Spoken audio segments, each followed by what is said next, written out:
মঙ্গলবার বিভিন্ন কার্যসূচি নিয়ে শিলচরে আসলেন মন্ত্রী জয়ন্ত মল্ল বড়ুয়া।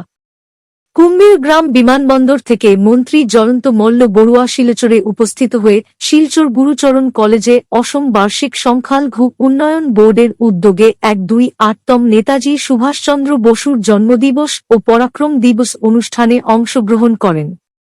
গুরুচরণ কলেজে মন্ত্রী জয়ন্ত মল্ল বড়ুয়া উপস্থিত হয়ে নেতাজি সুভাষচন্দ্র বসুর প্রতিমূর্তিতে মাল্যদান ও পুষ্পার্ঘ্য প্রদান করেন। বক্তব্য রাখতে গিয়ে মন্ত্রী জয়ন্ত মল্ল বড়ুয়া নেতাজি সুভাষচন্দ্র বসুর জীবনী সহ বিভিন্ন বিষয়ে বক্তব্য রাখেন। অনুষ্ঠানে উপস্থিত ছিলেন পুলিশ সুপার, জেলাশাসক রোহন কুমার ঝা, বিজেপি জেলা সভাপতি বিমলেন্দু রায়, কনাদ পুরকাস্ত, গুরুচরণ কলেজের অধ্যক্ষ বিবাস দে সহ অন্যান্যরা উপস্থিত ছিলেন।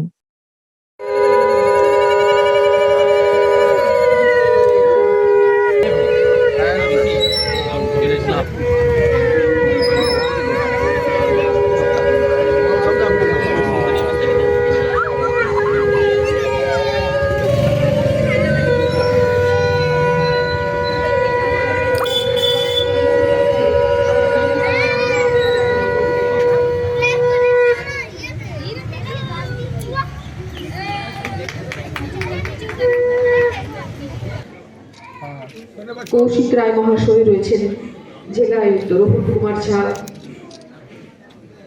রয়েছেন, কনাদ পুরকাস্ত এবং অন্যান্য এবং আমাদের এসপি কাছাড় শ্রী নোমাল মহন্ত, যার উপস্থিতি আজকের অনুষ্ঠানকে আরো অনেকটাই বর্ণাঢ্য করে তুলেছে, কারণ তিনি একজন সাহিত্যিক এবং সেই সাথে একটি বিরাট দায়িত্বে রয়েছেন। আজকের দিনে আমরা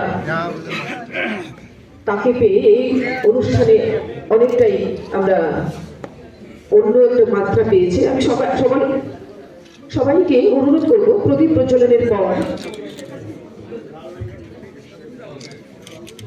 নেতাজি সুভাষচন্দ্র বসু রামেই যে আমার সমাজৰ আধাৰ আছিল এই কথাবিলাক আজি প্ৰতিষ্ঠিত হৈছে।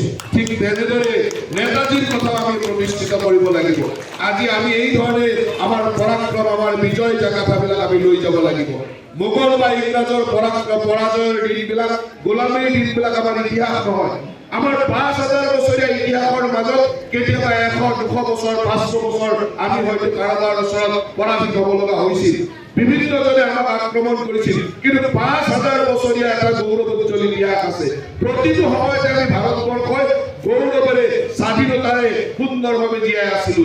এই কথাবিলাক আমি কেতিয়াবা বিশ্লেষণ নকৰো।